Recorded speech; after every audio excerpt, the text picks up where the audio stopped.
Don't just pat yourself on the back if it works for a patient.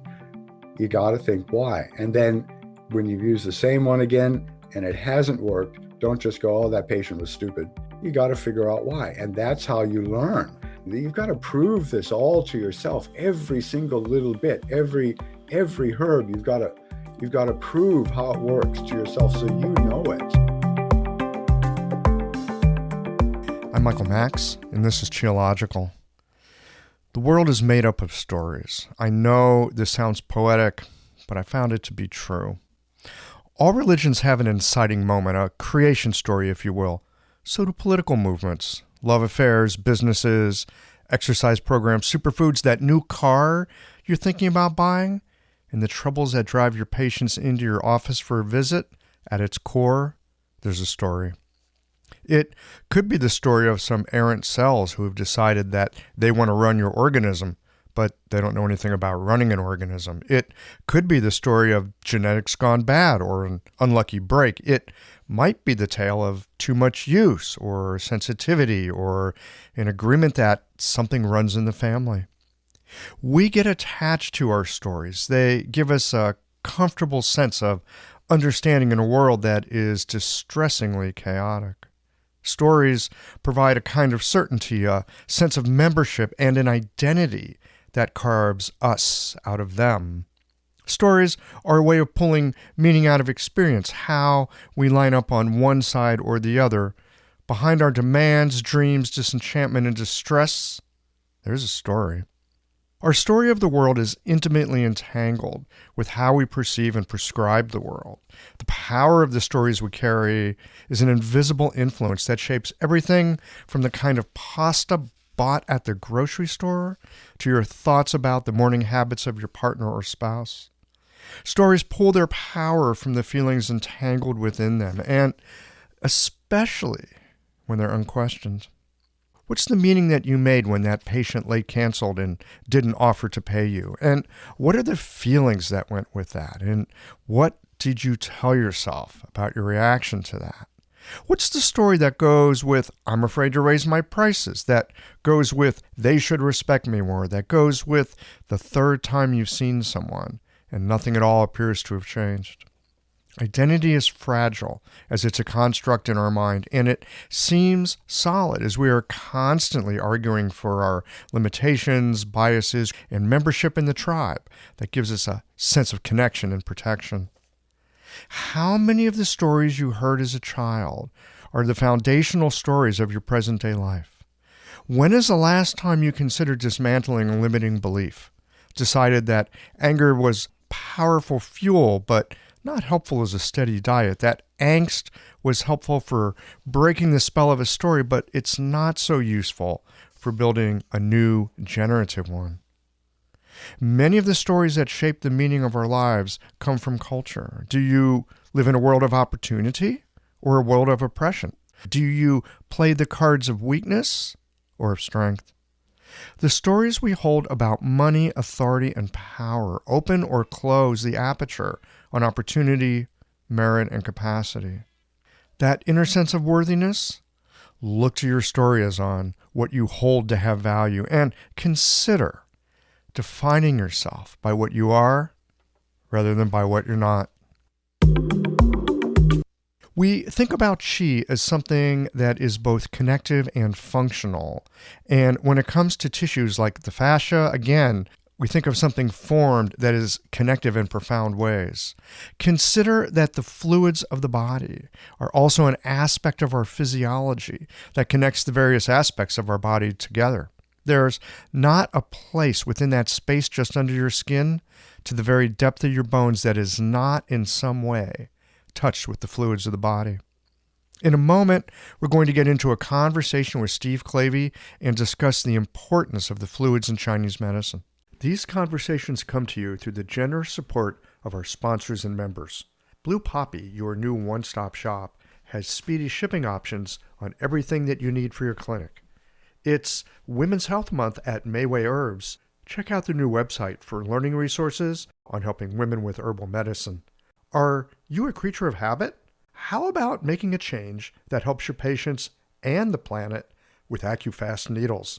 And later in the show, raising your fees doesn't have to be a difficult process.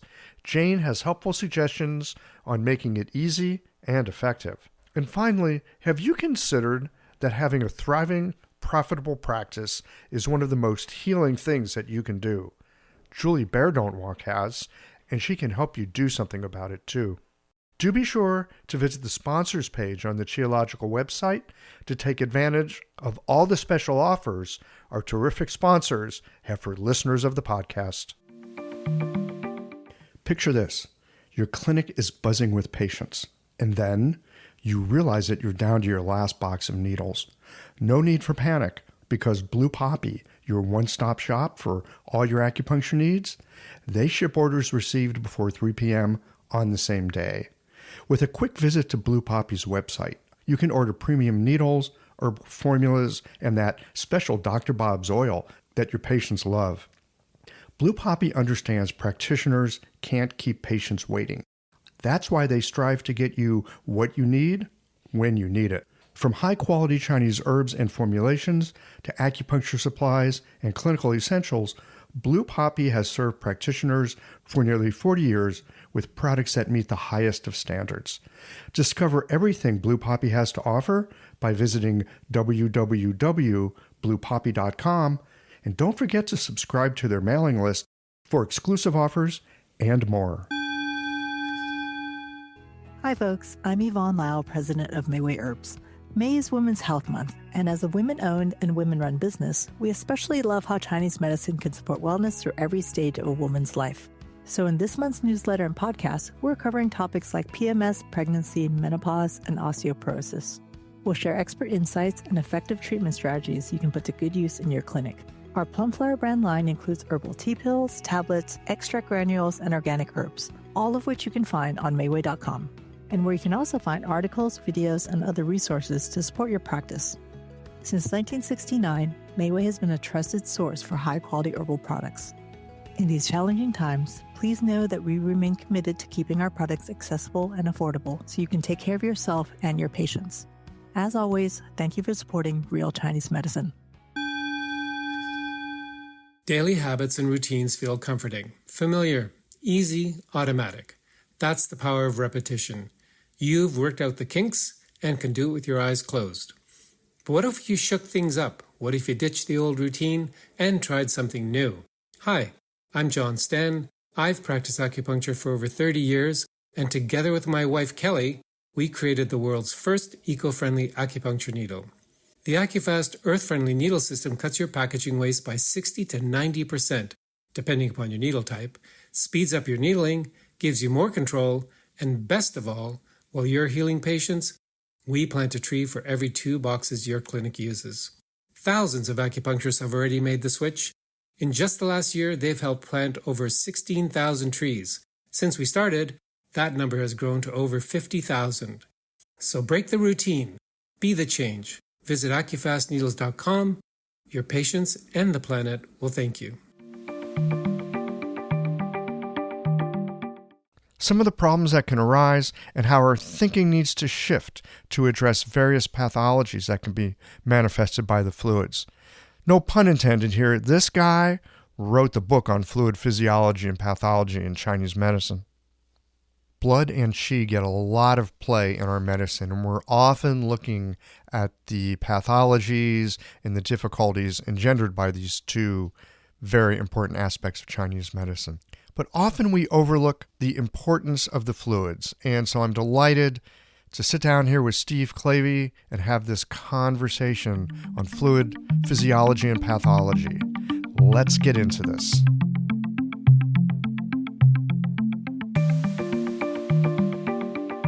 Steve Clavey, welcome back to Qiological. Hi, Michael. Nice to see you again, hear your voice. Wonderful to get to hang out with you.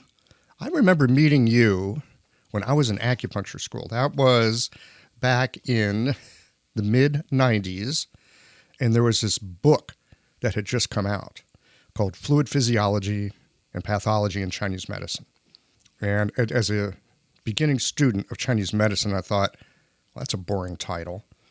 But then I started reading the book because it was well recommended by my teachers.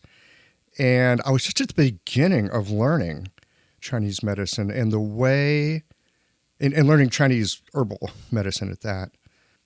And something about the way that book was written, maybe because it was so clued into one thing, fluids, it really, it really helped me to start to get a grasp of how this herbal medicine thing works. That there's a method to the madness, so to speak. And there's so many different ways that we can use our herbal medicine. What drew you to doing this classic of the fluids? Oh, that's a good question. Actually, it was Jerry Cantor. Jerry Cantor. Yeah, Jerry Cantor is a friend of mine from Boston. And we were together at the second advanced international acupuncture course at the Nanjing College in 1981. And Jerry was obsessed with phlegm. He actually got into there's a lot of stories I could tell about that time. He got into a shouting match with the phlegm Nazi. The phlegm Nazi. Yeah, otherwise known as an expectoration monitor. Because in those days, I don't know if when you were in China, in those days, everybody spit everywhere. So if you wanted phlegm samples, all you had to do was look at the grills on the street, and you'd have these green blobs hanging down that were just totally gross. But Jerry, let's say, expectorated and was immediately hauled up by this guy saying, "Hey, 老外，禁止出产，犯你5毛." Hey, foreigner, you can't spit, right? It's forbidden to spit. I'm going to fine you 5 mao, right? Which is like 50 cents or something, right? And so, even in those days, tying your shoe would gather a crowd. Ooh, does the foreigner tie his shoe the same way? So these guys, the phlegm monitor hauling up Jerry immediately gathered a crowd. And Jerry said, of course, the guy's speaking Chinese, and Jerry's replying in English, and Jerry's saying, this is great. I think, you're not giving me any slack just because I'm a foreigner. I think that shows some really good work ethic. And the guy thinks that he's objecting. So he starts yelling. And Jerry starts yelling back, "Wow, you really do know your job. This is fantastic." So with the crowd standing around, it's hilarious. Anyway, that's just telling you what Jerry is like. But Jerry insisted, once he found out I could read Chinese, he insisted that I do something on phlegm. So I did some translations on phlegm, and I thought, oh, this is sort of interesting. And well, you know what it's like when you write a book. One of the things you're really desperately worried about is that you'll get finished with this book that takes years and years, and just as you're about to publish it, somebody comes out with exactly the same thing. Right? So I sort of I thought, nobody's going to do fluids. Nobody's going to do phlegm.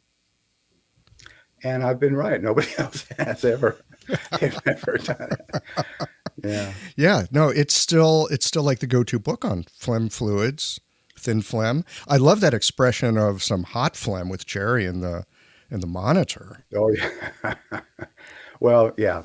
And I've often thought I should have done the fluids book, and then the other two medium that the body has to move things around the body, qi and blood. But, that would have been a life's work. And I got caught up in the Materia Medica with Dan. And that took 7 years. The fluid book took 5, and the Materia Medica took 7. So you've got some time now. It could be a trilogy. I'm working on I'm doing a resource book for gynae, because that's what I've been doing for 30 years, is gynecology, basically. And I thought, it would be great if people had, when I have a sticky case, when I have something, or I just want to do something different, I'll look into a bunch of resources that I have next to my desk or on the shelf or something. And I thought it'd be great if people had something like this, that they could just, what's been done for this over the centuries? And so I've been putting together a resource book for gynecology, but I'm thinking I've sort of talked with Dan about this, and he went, "Oh, are you sure you want to do that?" So, but yes, I think I do. And I'm starting with the postpartum and breast, I think, because there isn't that much. There's lots on periods, lots on pregnancy, but not many people do much on postpartum things. And then there's breast disorders and unusual stuff too. So I'm putting that together slowly, a little bit of fiction here and there, and so on. And your clinical work. And the clinical work. And the clinical work, which, of course, it all sort of pivots around clinic. You know, fluids, I think, is really interesting. And hearing you talk about that they're related to the other circulatory substances in the body, blood and qi. The thing about fluids I find really interesting is that they go everywhere. And, you know, we hear about like the triple burner being this great communication highway, but it seems to me in some ways it is the fluids themselves that are a kind of communication mechanism because they circulate freely, they go everywhere. Yeah, that's right. And I mean, even just the San Jiao concept is fantastic. And we're learning so much more about this new system that they've discovered. And, you know, it's not going to be long before suddenly they're going, oh, gee, maybe Chinese, you know, they won't say it, of course. No. Remember back in the day, they discovered endorphins because they researched how could acupuncture possibly work for anesthesia. And they discovered endorphins, but you'll never hear endorphins, never hear acupuncture mentioned when they talk about endorphins these days. Other than acupuncture stimulates endorphins. That's what they'll say. It's just that they wanted to find out how could acupuncture work? How does it work for anesthesia? And in the course of researching that, they discovered the whole endorphin thing. I could be wrong, but you know, nowadays, if you ever hear them talking about endorphins, you never hear them talk about, oh, we discovered it because we were looking at acupuncture. So it'll be the same thing when we talk about the San Jiao and this system, this lymph, this whole connected system throughout the body that they've discovered recently, having so much impact. And we're going, hey, that sounds very much like our San Jiao. That rhymes with the triple burner. Yeah, and at one point they might go, yeah, maybe they did have something, but then that'll disappear and they won't give us any credit. No, probably not. But and they've got a great name for it. They call it the interstitium. Yeah. It's a great name. And when you think about how we talk about the San Jiao, the word interstitium is a great translation. That's perfect. Well, I mean, San Jiao has so many connections, if you think about it. I mean, it's got a Biaoli relationship with the pericardium, right? So it's connected to the heart. It's got a same name relationship with gallbladder, Shaoyang, right? Shaoyang. And so it's connected to the liver.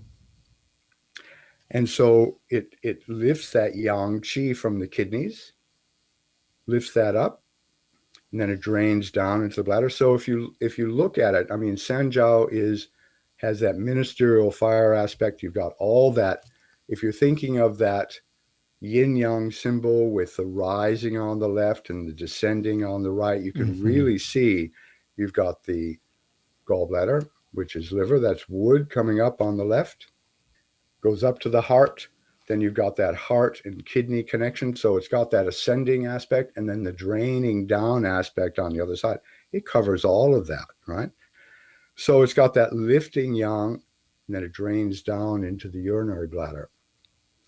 So, I mean, the thing about San Jiao is it distributes that yuan qi from the kidneys. And the yuan qi is the basis for all that qi transformation that happens throughout the body.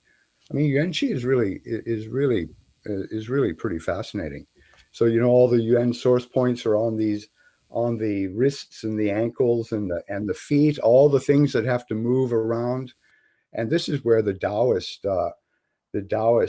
movement activities are so useful. You got Tai Chi with the hands moving. It's all stimulating the yuan qi, which helps us make that qi transformation.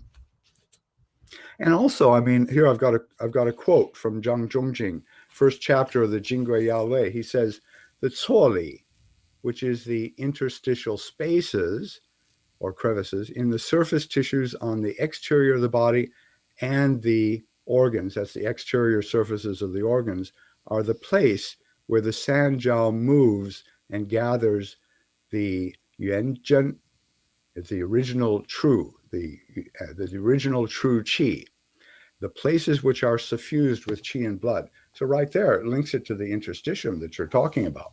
You were probably aiming me toward that quote, weren't you, Michael? Well, I figure you probably I think you've got a couple of quotes up your sleeve, knowing you. The other thing that I find fascinating about the San Jiao and the interstitium both, this interstitium, they didn't really discover it until they were working on very fresh tissue that still had fluid in it. That's right. That's right. Oh, they cut it all out. It's not good for anything. Throw it away. We can't even see it without the fluid, evidently. Yeah. It hardly even shows up. But when it's perfused with fluid, now we're beginning to see function and form come together.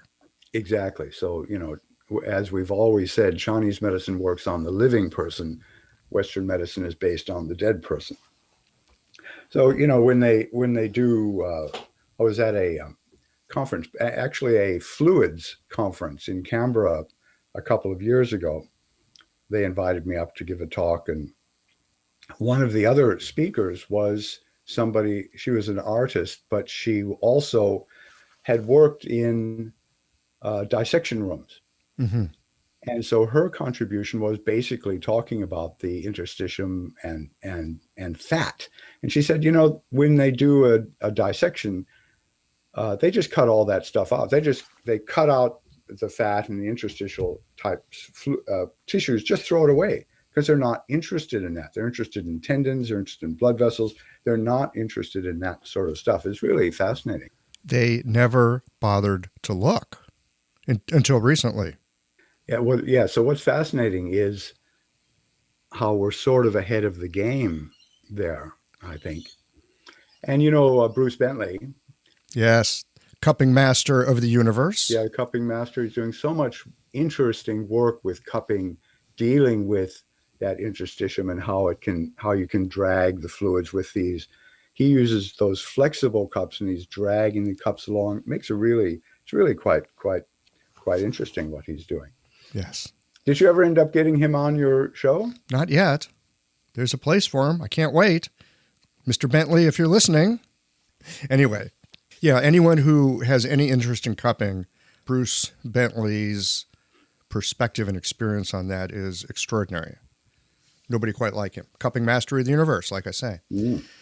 So this is kind of a sidebar question.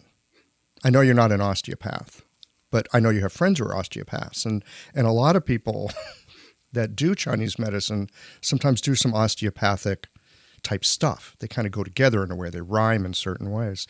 One of the things that like cranial osteopaths talk about a lot is the thing they call the fluids and the fluid tides. Wow, that's interesting. Yeah, I've heard some vague things. I think you know more about that than I do. Okay, well, maybe, but I just wanted to put it out there and see if that had come across your radar at all. Well, not really. I know Dan does a lot of really interesting things with feeling fluids, and I've been on a he really emphasizes that sensitivity that you have to have, and you were trained in that with Dan, and how you feel things, and man, it's pretty impressive. This episode is brought to you by Jane, the clinic management software that honestly just makes running a practice easier. Let's dive into something that's never easy, but sometimes necessary: raising your fees. It can feel awkward, right? But here's a tip that can really help. Consider offering flexibility to your patients as you introduce the change. When patients face new fees, it's natural for them to feel uncertain or concerned. That's where flexibility can really make a difference. Offering options like a phased increase, suggesting a payment plan, or even taking a moment to talk things through can help to ease the transition. These thoughtful gestures show your patients that you're listening and care about them, which strengthens the trust you've worked so hard to build. If you're looking for more ideas on how to navigate these kinds of changes, head to frontdesk.jane.app and check out the article, How to Tell Clients You're Raising Your Fees. One last thing, if you're ready to give Jane a try, you can use the code CHIOLOGICAL for a 1-month grace period on your new Jane account. Well, I'm kind of dead wood, but, I do my best with it. So fluids. One of the things that I have found in practicing medicine is I have an idea about how things work, and it's sometimes helpful until the point where it isn't, and then I have to start thinking about new ideas or new ways of approaching things. And so I'm wondering if you have some thoughts about issues that could be fluid issues, but we don't think of them as fluid issues. We might look at it as something else. Are there things in your experience that you see maybe in your clinic or working with other people or working with students?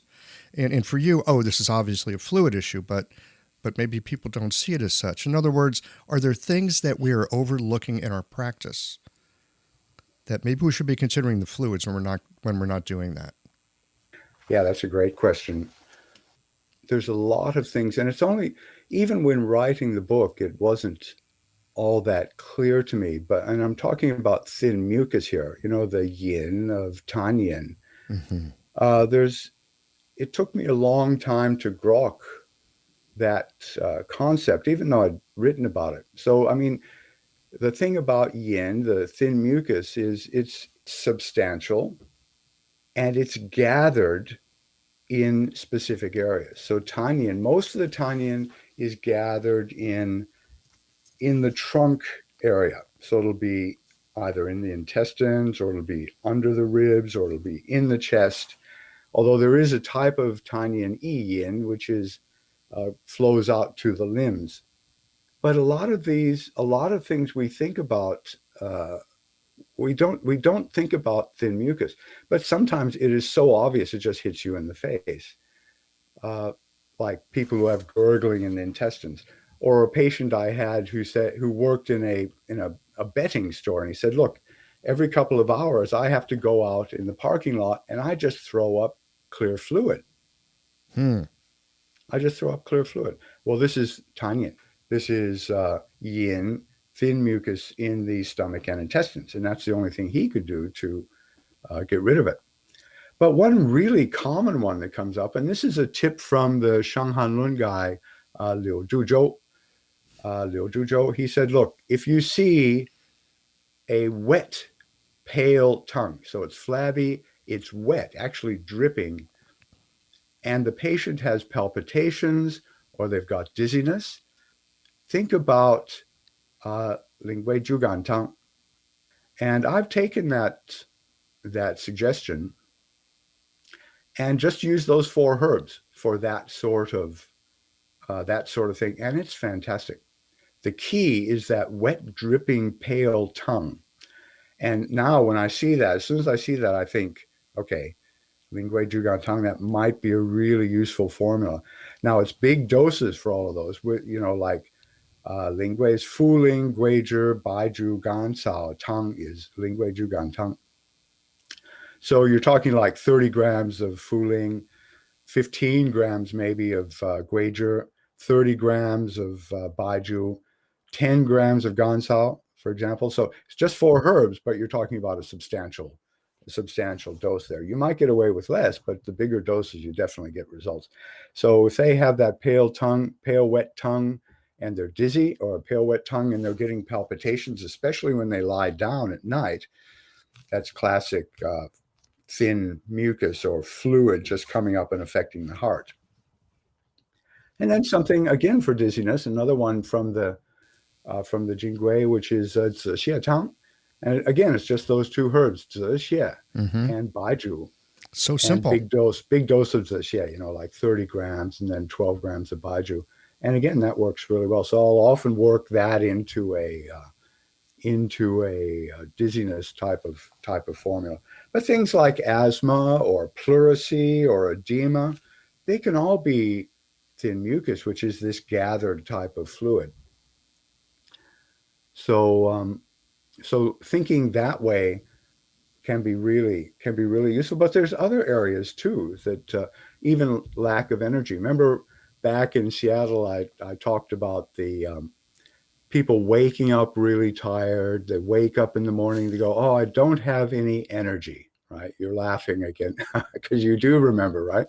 Yes, this is a very classic, and they're kind of dizzy and they're muddle headed, and then a little later their energy does come up, but it's a little bit later after they've gotten moving, Yep. and you use the classic Stephen Clavey, the phlegm flicker. There you go. Yep, that's right. Oh, you left out the languid pulse. So usually the pulse on this will be, it feels slow. It's really dragging its heels, but it isn't if you count it. It just feels slow. And these patients, the other key symptom is they really feel queasy in the morning. They don't feel like breakfast. They go, "Oh yeah." If you say, "How's your appetite?" They go, "Oh, good."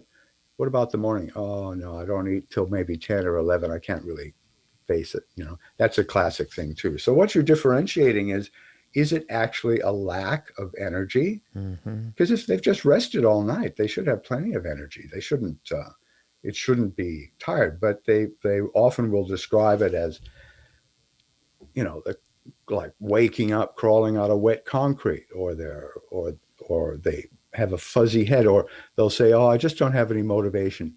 Oh, I feel really depressed in the morning." It's all damp and phlegm. So the phlegm flicker really is basically just dang shen, gua lo pi, zhi ke. That's the first three. Lai fu zi, fu ling, and guya and maya. And that's the basis. But I'll often put things in like shi chang pu and yuan zhi and things like that. Because, by the way, we were talking about San Jiao, and I should have added in, I forgot. Because San Jiao is the ascent and descent, it's the pathway for ascent and descent between heart and kidneys. Sometimes to facilitate that, besides using something like Jiao Taiwan or those things that are meant to restore it, you have to do things that clear phlegm from San Jiao. For example, Shi Changpu and Yuan Zhi. Yuan Zhi is specifically noted to facilitate that ascent and descent from heart and kidneys. And Shi Changpu, Ban Xia, Fuling, lotus seed, another one. So those four are specifically for clearing that San Jiao pathway for the ascent and descent of heart, fire, and kidney water. I can see too how using these aromatic and like slightly parching herbs would be helpful in that San Jiao scenario because we're dealing with fluids, whereas you look at Jiao Taiwan, right? And you're dealing with Huanglian, that's a very strong herb. It takes things downwards. Yep. And the Guizhi takes things upwards, but those are more like crowbars than just kind of fanning things along the way. Well, yeah, you just need to clear that pathway. In talking about moving things up and down through the San Jiao, we often do this kind of thing with Chinese medicine. We'll do some kind of a duiyao, where something goes up, something goes down. You were just talking about using zhi ke, which I think of as having a downward motion. Could you combine that with something like xiangfu, which takes things upwards, kind of drying and goes upward? What are your thoughts about that? Well, yeah, that's the interesting thing with xiangfu. I use that a lot in a number of different areas, depending on and the dose will make a big difference with that. So with xiangfu, so if you are trying to move things up, you want to use a really small dose, like 6 to 10 grams of that. Whereas if you're trying to move qi in the lower jiao, for example, you want to use a bigger dose. And if you're trying to really move qi, like when I say bigger, I mean 12. And big dose for me would be 15. And that's your hammer and chisel that you were talking about before. But generally speaking, these really light doses will move up, and especially if they're fragrant, like the xiangfu. So you remember we last time we spoke, we talked about that combination for chi constraint, that sort of when people are feeling down and depressed and so on. And I mentioned the the triplet that my student Stella Pericleos taught me, which was Mei Gui Hua, Yu Jin, and Lian Chao. Do you remember that? Now that you mention it, yes. Yeah, that is such a good thing when people are feeling really, and they're, I don't know if life is worth it. So Mei Gui Hua, and I use small doses, 6 to 8 grams of Mei Gui Hua, 6 to 8 of Yujin. Those are the true crucial ones. And Lian Chao is really interesting too, especially if there's any heat. But sometimes I'll take that one out and I'll use a small dose of Xiangfu instead, and or something else that is fragrant, like Hohuanhua. That's another good one to add to that. Or also some of the fragrant things. Dai Dai Hua is a more unusual herb. Dai Dai Hua is one of those, it's something like a lemon flower or something, one of those citrus flowers. But you can get it sometimes, but it frees up liver qi. And again, small doses are quite sufficient. Now, zhike, though, is interesting because, yeah, it's meant to move down just like zhishi does. But then, how do you explain the effect that it gets with prolapses when you use it at 24 to 30 grams? So, that's one of those, I'm not so sure about the downward action. Mm-hmm. And again, like when I use it in the phlegm flicker at 15 grams, Dangshan is 12, Gualopi is 15, Zhike is 15, live foods I use 6 grams, Fuling I use 12 grams, Guya Maya I use 10 grams. That's the phlegm flicker. But for waking up tired.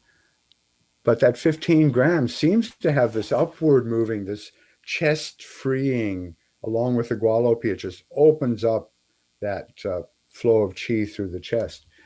So I'm not so sure about the downward action of zhike anymore.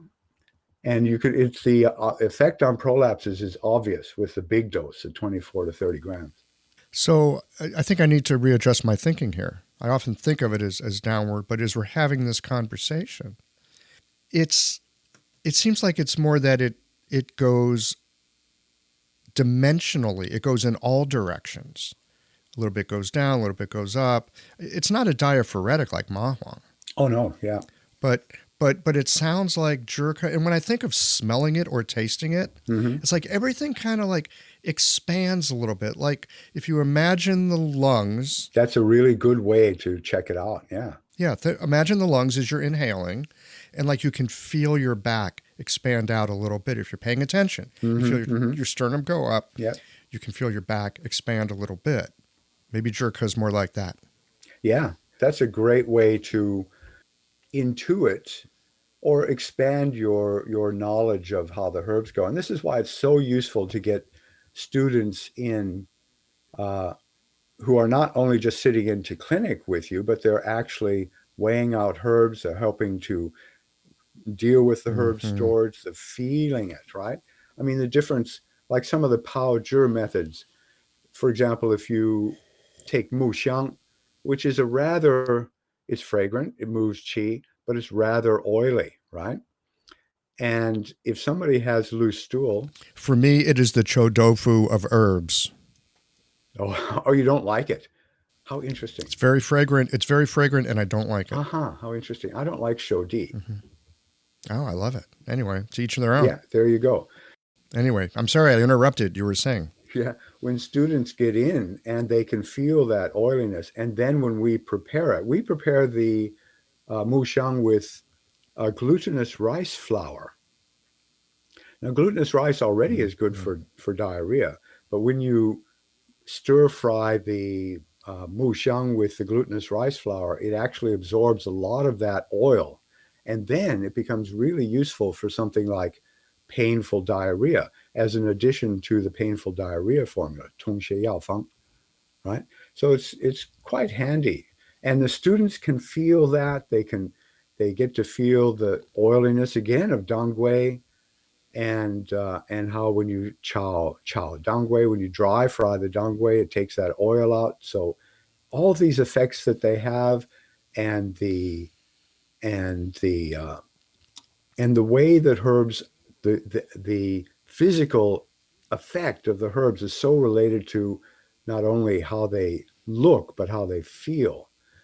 That really came through when I was working on the Materia Medica. In the beginning, it's all just words on paper, but after a while, you go. I mean, as us as Westerners, we go, "Wow, these guys really believe this stuff."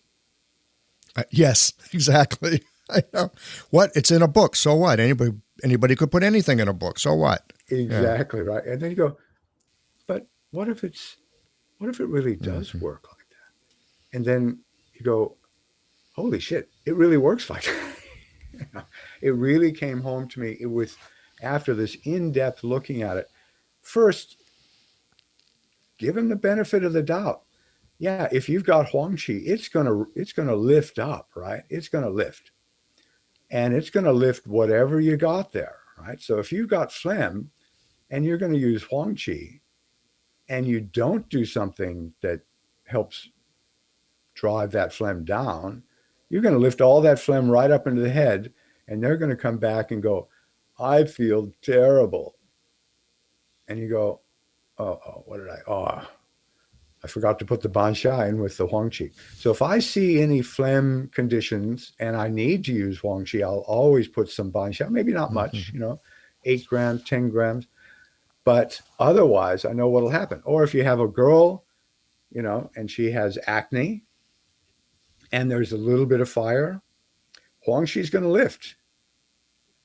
That's what it does, right? It lifts. So if you're going to do that, and she's got premenstrual acne, and you've thrown the Huang Qi in there, and suddenly her acne is just blown up, I mean, that might, in the long run, be good for her because it's actually helped to heal it. But she's not going to feel like that when she comes back to you. If she comes back to you. Says, look at my face. What did you do? I go, okay. Well, you weren't, it's not that you weren't warned. There's a great quote from Zhang Jingyue in, the Jingyue Quanshu and the Lei Jing. What's this quote? Let's see. Oh yeah, he says, if you don't know this, don't be surprised if no one calls you clever. If you don't know this. He was talking about the continuous balance between yin and yang. But he says, if you don't know this, don't be surprised if no one calls you clever. Like, dude, you better know this. It's fundamental material. It's the basics. But also fun. And these are things that you have to teach yourself again and again. And I think I might have used this analogy last time, but it's worthwhile repeating. I had often when I'm treating placenta previa, which is the placenta being down close to the cervix during pregnancy, usually it responds really easily to something like 补中益气汤. You just lift the chi, it goes right up. It's no problem, right? It just happened. Except in this one patient, it didn't. So I tried it again. Didn't work. And finally I have to think, what's going on? And so again, whenever something doesn't work, you go back to the beginning and you say, look, I've missed something. What's going on? So I go through everything again and I realize she's not only qi deficient, she's blood deficient. And then I remember fundamental Chinese medicine 101, the qi is based in the blood. Blood is based in the qi. Oh. So I tonify the blood, placenta goes up. Tonify the blood and use 补中益气汤, placenta goes up and holds, right? Because I was lifting the qi, but there's nothing to support it. It would just slip right back down again. So once you've got the blood there, you lift the qi, it goes up and it holds. So it's the basics, all these things. 30 years I've been doing this and I still have to teach myself the basics again and again. It's nuts. It's nuts and it's great. What we're talking about here is the thing that deeply attracts me and lets me love this medicine because it's endlessly fascinating. And at the same time, it's the thing that drives me batshit crazy. Yeah, well, let's just hope the Buddhists are right. Hope the Buddhists are right about what? Reincarnation. Maybe we can get a few lifetimes to get it done. Well, I don't know. I mean, if you get to carry it with you, maybe. I don't know. But Oh, it's in there somewhere, Michael. It's in that great eighth consciousness. maybe. But what I do Yeah. know is I am continually going back to fundamentals. Every time I get lost, and I know when I'm lost, because in my head I go, according to the theory it says, and that's when I absolutely have to stop in my tracks and go, all right, what am I actually looking at? Is it hot or is it cold? Is it excess? Is it deficient? What is it? Yeah. And just start over. And that'll usually do it. Well, it will, yes, it'll give me it'll let me see what I missed. But you know, I had a teacher who said, you may have heard this. He said, you know an herb or you know a formula, and you can say that you know it when you've used it and it's worked, and you've used it and it hasn't, and you know why. That does sound familiar. Actually, that was something I met a guy when I was just first starting off. That's what he told me. He said, don't just pat yourself on the back if it works for a patient. You got to think why. And then when you've used the same one again and it hasn't worked, don't just go, oh, that patient was stupid. You got to figure out why. And that's how you learn. You know, we go through 4 or 5 years of school, if you do, and you graduate, and you're just beginning. You've got to prove this all to yourself, every single little bit, every herb. You've got to prove how it works to yourself so you know it, right? But then once you know it because you've used it, wow, that is knowledge that you can keep. I often hear new practitioners talk about how they don't yet have confidence when they get out of school. And my thought is, you're not supposed to have confidence. You're supposed to have a modicum of competence, but that confidence, I think, comes from exactly what you talked about. We have to prove it to ourselves. It's one thing to hear it from our teacher. Yeah. No, I think that's really true. The one thing beginning students or newly graduated students have that is invaluable that we don't is time, because they don't have many patients. So that's fine. You take your time, you listen to the patient, you do your thinking, you get them to come back. You know, the mistake I made when I first started, I used to have patients come back once a month because I was doing herbs. And really, when you first start off, you want them to come back every week. Most of them are happy to come back every week, especially the patients that you'll be attracting as a new practitioner, because many of them search around for new practitioners because they want that time, they want that attention, they want to be listened to. Great. Okay. You got the time, listen to them, have them come back next week, listen to them again, and then monitor what your treatment is doing. So yeah, I mean, they have newly graduated students have advantages we don't have. But as you get better, don't worry about cutting your time back, because you'll get different patients who don't want to have the attention so much and the time. You'll get patients who actually just want to get better. They just want to be efficiently fixed. And so I really worried when I first cut back from an hour per patient to a half hour. I thought oh, people aren't going to like this. They loved it. Mm-hmm. And I got busier, right? Then when I cut back from a half hour to 15 minutes, loved it. But you get different types of patients. I think that's a really important distinction. And thanks for bringing that up. Speaking of distinctions, you were talking about tannin a little bit earlier in this conversation, but there's other kinds of fluids, right? You got tannin, you got like water, you got phlegm, you got thin phlegm, you got like insubstantial phlegm, you got damp. So, I mean, they're all kind of fluidy things.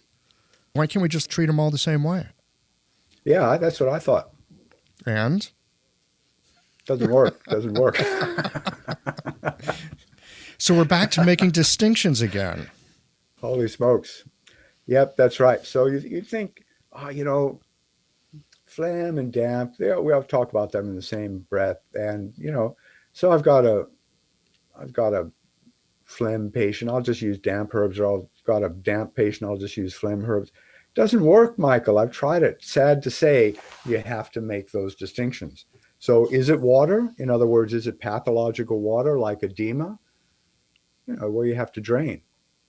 Is it damp where you need that either that warming aspect to break that damp up and dry it out, but you also need that bland leaching aspect to help leach it out through the body. So yeah, unfortunately, if it's phlegm, you have to use phlegm herbs. If it's damp, you have to use damp herbs.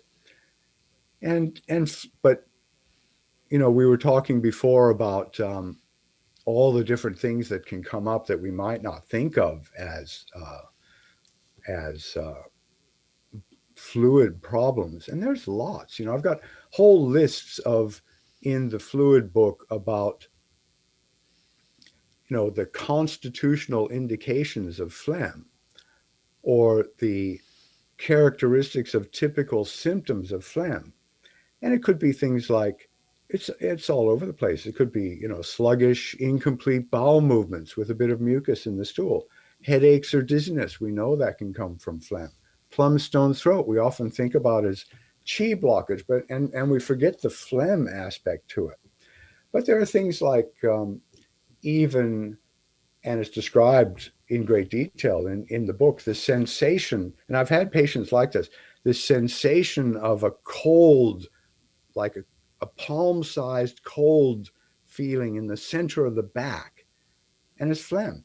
Numb areas on the body, various lumps on the body, swellings that feel different to the surrounding tissue, mouth ulcers, sores and things in the mouth. All this stuff can be phlegm. And especially when you're treating them as you normally would, and it doesn't get better. Think about, how they say phlegm can cause 100 strange illnesses. So think about phlegm, and that's another way to hit some of these things. That one about a cold palm in the middle of the back. Holy smokes. I thank you for that. I think you just gave me a new pathway to look at a patient that I've currently got.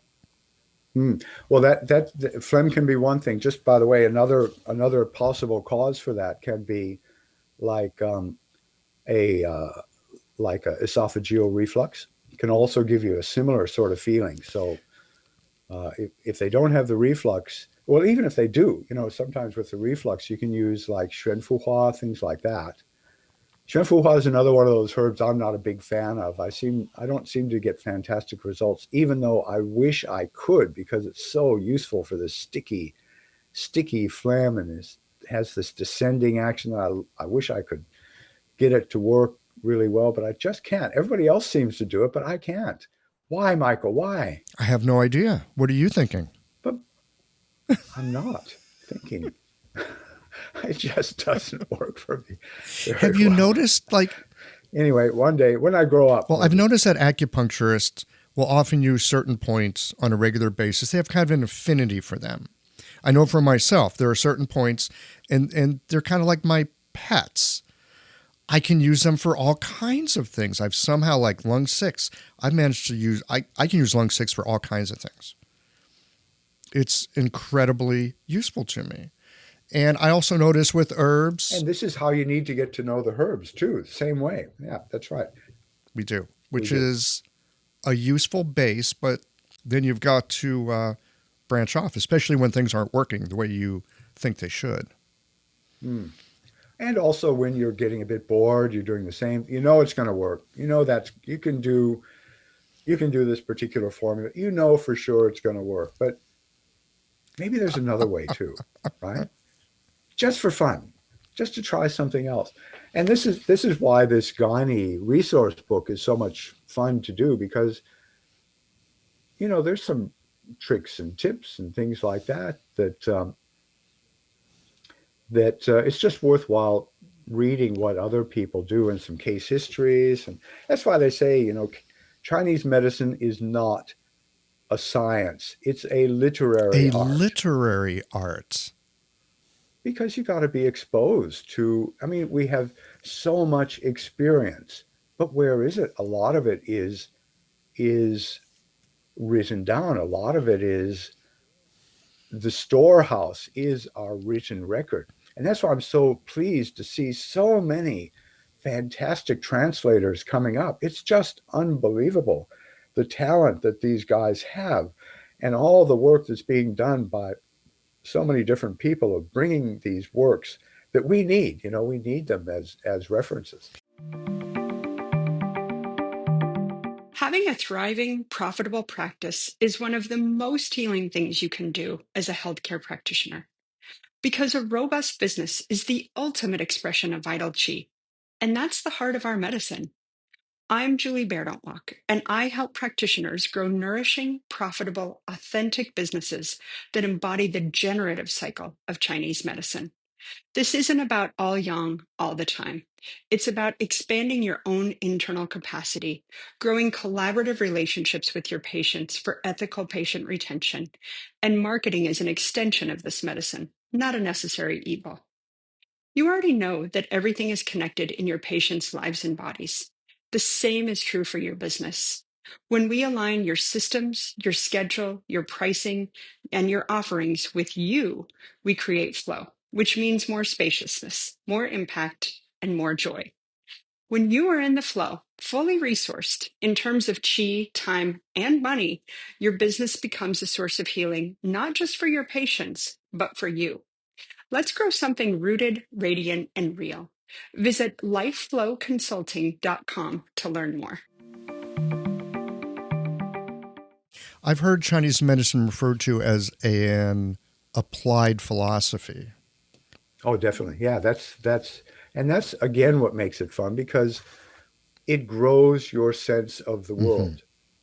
And especially what's coming out recently, all this new stuff about linking it in to that cycle I was talking about, that yin yang symbol with earth in the middle, right? With the wood on the left rising up to fire at the top, which is the south, right? And then the metal on the right, which is the descending aspect in the west, and then the water below.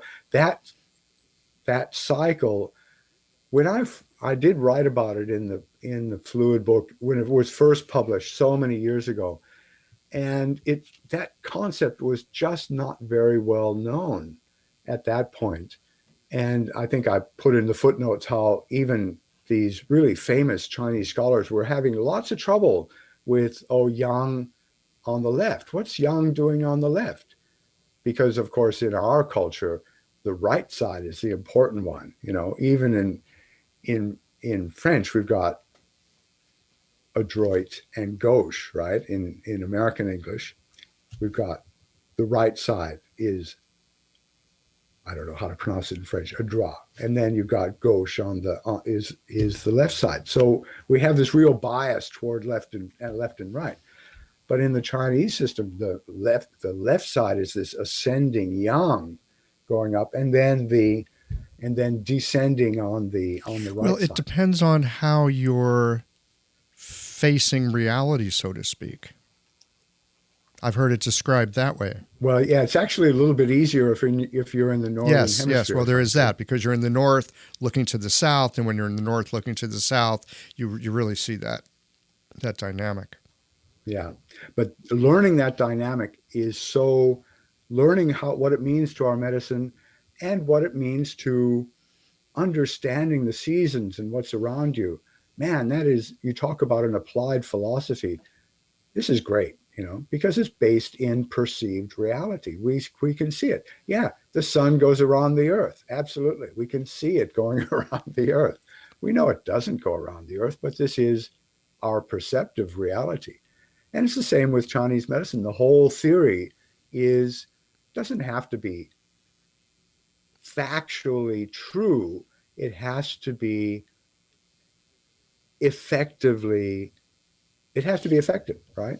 So we can use this map that isn't totally accurate down to the last atom, but it works because we're using it at that particular level of appreciation. It works for us. You just used the word perception, which I think is a key aspect of how we use ourselves in the process of practicing medicine, how we use our sensorium, how we use our perceptual system. We're talking about our friend Dan, who can like put his hands on people and feel things. And, there's other practitioners, they just use their eyes. They can look at a person's face, tell a whole story. Or like you're just talking about, we can look out into nature and see certain processes and cycles and then bring that back inside and see how that might be working in our patients physiologically. You've been at this for a while. Any suggestions on developing our ability to perceive and using that as kind of a route for understanding what's going on for our patients and how to help them? Well, COVID's been great for this for me. It has totally enhanced my tongue diagnosis because I've been doing for almost 12 months now. Most of my patient interaction has been by phone, not Zoom. I find patients are sick to death of Zoom. So I just do it by phone with tongue photos. And they send the tongue photos through. And of course, I no longer can use the pulse. I can't smell them sometimes, and especially with phlegm patients. And I do this with students a lot. A phlegm patient will leave the room and I'll bring the student in. I'll say, okay, what's going on with this patient? And they'll go, I don't know. I wasn't there. And I go, use your senses. And they go, oh, the perfume. Oh man, because what happens with phlegm patients, they can't smell, right? So they put the perfume on themselves until they can smell it, which is like, oh my God, they walk down, it's just like, holy smokes. So so I want, as soon as somebody walks in, sometimes you can go, okay, we got a phlegm situation going on here. I know it. And so I'll do that with students, and just to get them to remember to use all their senses. But for me, generally if a patient's sitting in front of me, they stick their tongue out, I look at it, I take a mental picture. But having those physical pictures there where I can take my time and really say, oh my God, look at that dent in the front. Oh, gee, it's really long. I mean, people who are really good, like Barbara Kirschbaum, she'd pick that up in an instant, right? She would know that at a glance. But I never really developed that as well as I have now. It's been great having these pictures to look at. So we're constantly developing our senses. I don't know what's going to get my pulse up to speed, but well, maybe just getting to see patients again and being with them. Yeah, that'll help. I'd like to shift the topic for a moment because here in the United States, we have this habit. I don't know if you've got it down there in Oz as well, but there's this idea that you're supposed to be, air quotes here, hydrated, right? People even come in and say things like, well, I'm not hydrated enough. Always makes me go, okay, so how exactly does that feel? Tell me what's going on. What do you mean you're not hydrated? And, I wonder about like people back in the 50s. My God, they weren't drinking enough water. How'd they possibly survive and reproduce? There's this big thing about drinking tons and tons of water. And as a Chinese medicine practitioner, when I see someone who's already full of water and they're drinking like a gallon of water a day or whatever ridiculous amount, to me, it's ludicrous. And it's hard to get them to stop. Do you have that kind of thing down there? Do you have patients where you need to? Absolutely. Yep. Yeah. So we've taken it all on hook, line, and sinker. Same thing. People carrying water bottles everywhere, and it gets so that my Tai Chi teacher at Tai Chi, he has to. He's getting people. He say, "Don't drink. You're in the middle of practice. You're building up your chi. Don't drink right now. You can drink later, right?" They're going, oh, but I have to hydrate, I have to hydrate. And I get patients who do the same thing. Oh, but I have to flush myself out. I say, what are you, a tube? Yeah, you can flush yourself out if you're a tube, but if you're actually a living organism, you have to metabolize that water. And if you're already not metabolizing it, you're adding, insult to injury. So they say, well, how much should I drink? I say, look, drink a little bit more than you're thirsty for. And of course, there are pathologies that affect the thirst and so on, but we need to be dealing with that. So, I mean, as a rule of thumb, a little bit more than you're thirsty for is fine. But you're not going to stop them. They think it's great and so on. But that's what I say. I say, look, if you're a tube and you want to flush yourself out, that's great. But you're a little bit more complicated than that. I like that. That's a helpful thing that I could tell my patients. I think they might get that because they think they are tubes. In the same way that they go, well, I'm doing this detox right now. It's like detox. It's like, well, I'm toxic. It's like, well, you're actually built to detox. Really? It's like, yeah. It's like, do you poop every day? It's like, well, yes, I do. It's like, okay, you're detoxing. Oh. Good one. I like it. It's like, so drink a little more than you're thirsty for. So many people don't even know if they're thirsty. Well, yeah, that's what I say anyway. There's only, look, you pick your battles, Michael. I in so many cases, they go, so what should my diet be? And I know they've been to 5 other people and they've gotten 5 other diets. And I just go, I don't worry about diet. What do you do? I've got a good answer for that one. I've got a great answer for that one. I say, well, there's some people out there that are really interested in diet, and I'm not one of them. And so you should probably talk to someone who knows more about diet than I do. Basically, my thought is you should eat a variety of things, not too much of it. And I leave it at that. Yeah, that's pretty good. I'd sometimes, if they're really hooked on it, I'll go, look, diet is only one of the 3 important things that you need to know about your ability to take in food. And nobody ever talks about those other 2 things, do they? Now you've got their attention, don't you?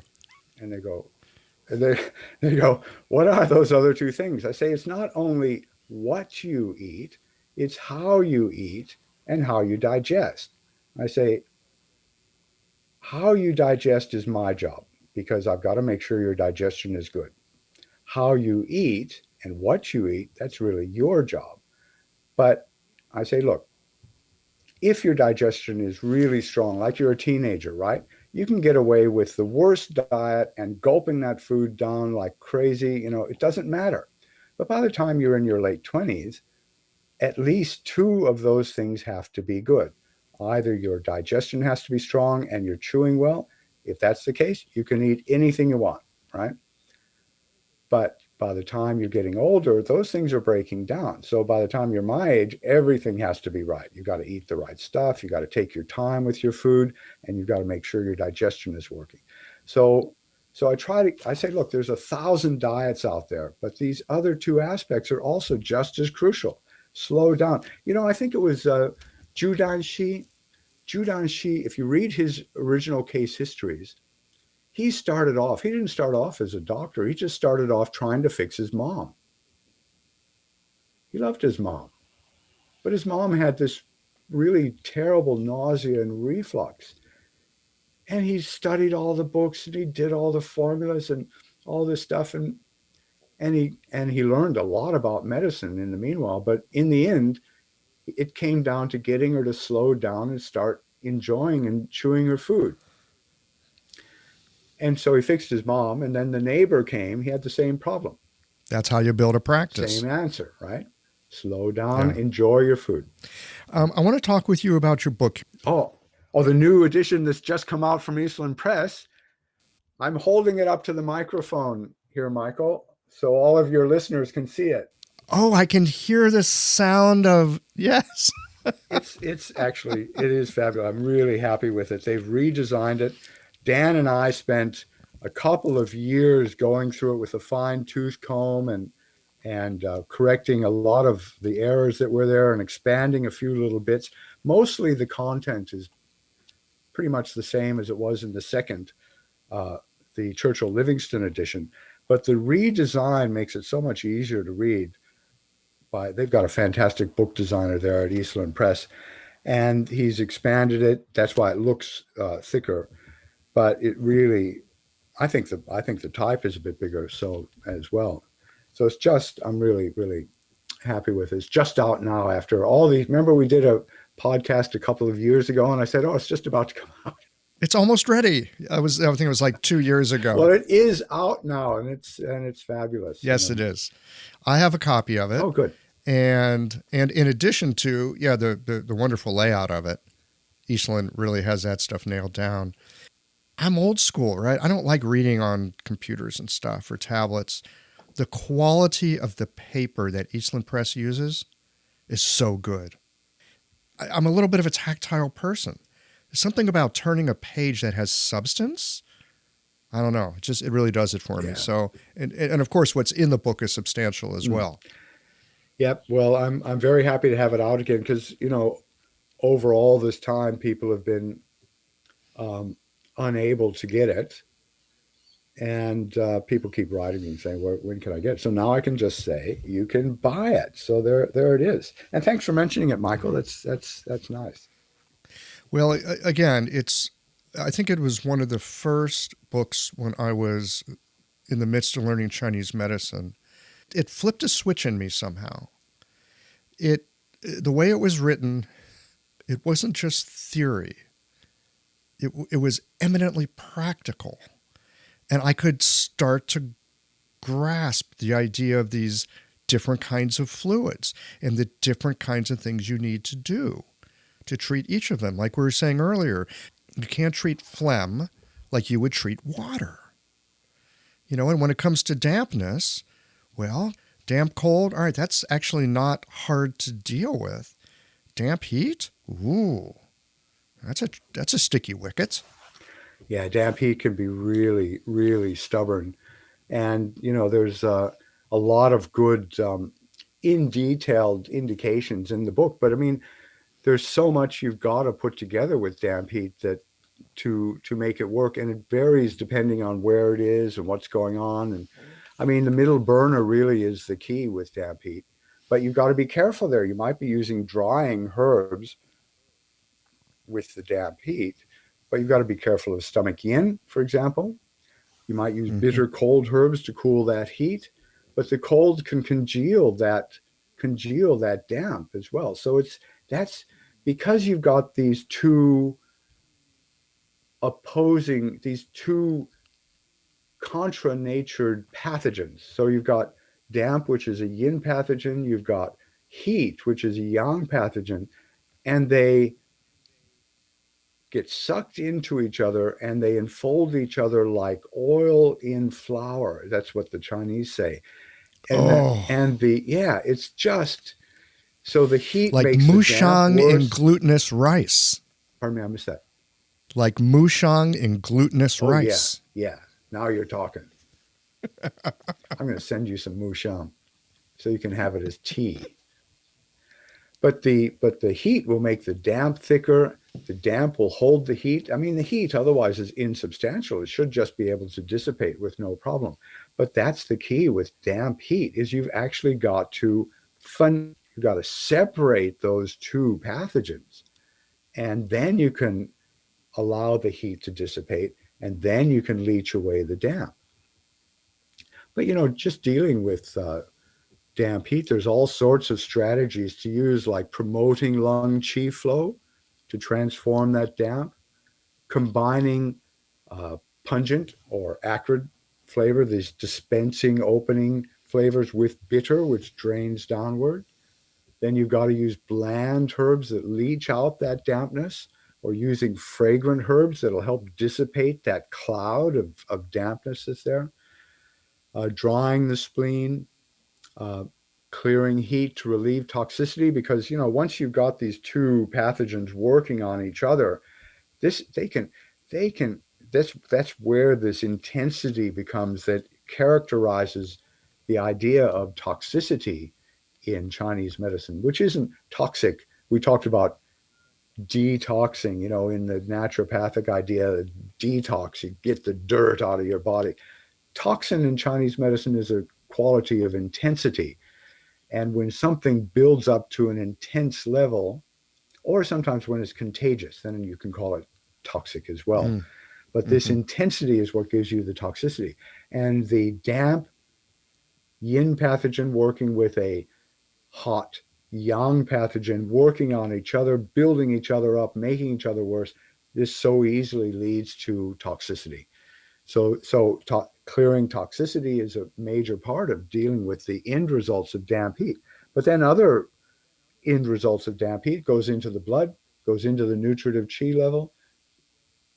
It really can get really deep in the body. So, a common example of that would be a urinary tract infection with blood in the urine, right? That's like a damp heat that's gone into the blood level right there. Or, for example, a reddish vaginal discharge in gynae. That again is damp, but that the heat in the damp has started to affect the blood vessels in the body. Right. Now you've got that blood moving recklessly. Yeah. Well, it's all there in the book. And I thank you so much for your effort on this. And thank you so much for creating with Eastland Press edition 3. Yes. And if you feel like getting some of those phlegm samples that we collected back in Nanjing from the great, all you have to do, you can sign up to the special. Actually, we can make it as a special with your podcast, Michael. What do you think? Free samples? Phlegm? You mean like the herb samples? You know how students have herb samples? We're going to do phlegm samples? Absolutely. Oh, it's you're not a real phlegm meister, a Schleim meister, until you have your phlegm samples. I don't know what the situation is in China right now, but when I was living there in like the early 2000s, I was in Beijing, and I remember one morning, oh my God, one morning riding my bicycle down to the hospital, and I was thinking, wow, the streets are kind of wet. I didn't think it rained last night, and then I realized that is not rain. And that's when your bicycle tire started to slow down, right? And you're thinking, oh my God, I'm going to fall over. Yep. Gross. But indeed, it is a way to, phlegm is actually kind of fascinating in a way, especially when you're into the medicine we're into. And it tells a story. Absolutely. But maybe we'll leave that for another podcast. The one with the samples, right? The one with the samples. All right, Steve Clavey. As ever, this has been a delight. Thank you so much for joining me today. Always fun, Michael. It's been great. Nice to talk to you, and talk to you next time. I so appreciate Steve's down-to-earth perspective on Chinese herbal medicine. Chinese herbs are complicated, but pretty much every time I listen to Steve, I come away feeling like learning to use herbs with skill and clarity is a doable endeavor. And it's not because he's simplifying the practice, but because there's a kind of clarity and understanding of the basic principles that makes it easier to get a handle on the use of herbs. Well, here we are at the end of this episode. If you've listened up to this point, you're either a rabid fan of Qiological or the forward button on your podcast player stopped working. If you are indeed a fan of the podcast, you can help us to bring new episodes to our community of practitioners by supporting us with a membership or a one-time contribution. Details, of course, are on the website. That's it for today, friends. Join us again next Tuesday for another thoughtful episode of Qiological.